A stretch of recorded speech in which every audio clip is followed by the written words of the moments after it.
Really excited. The president announced earlier today that he's sending heroes in uniform across the country to hospitals that are experiencing staffing shortages, and unfortunately we are one of them.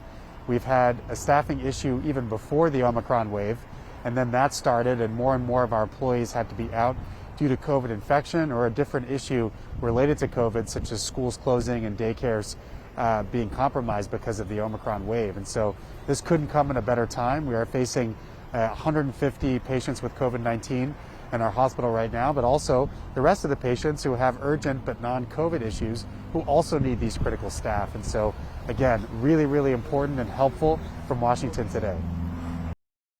This is a lot different from 2020 from the standpoint of how severe Omicron is compared to previous variants, but I can tell you the feeling in our hospital, the fact that we are so short on staff, it is starting to feel like the way we felt in 2020 when we also had to rely on U.S. Army reservists. We had 80 of these heroes then. We're getting the same sorts of heroes now, and we couldn't be more grateful. Right now we have about 25% of our admissions fully vaccinated but not boosted, which means that 75% have not had a single shot at all.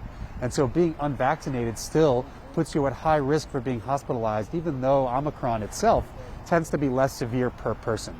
Because it is so transmissible, you're seeing so many more people get it, and our hospitals are being overwhelmed because of how transmissible it is. So we have over 300 people out now due to a variety of issues. COVID infection is one of them, but also we have folks out because, let's say, their school had to be canceled because of staffing shortages or some other issue related to the pandemic, but not infection itself. And so I think you have to understand that this is impacting the healthcare industry in as much as it's impacting staffing everywhere.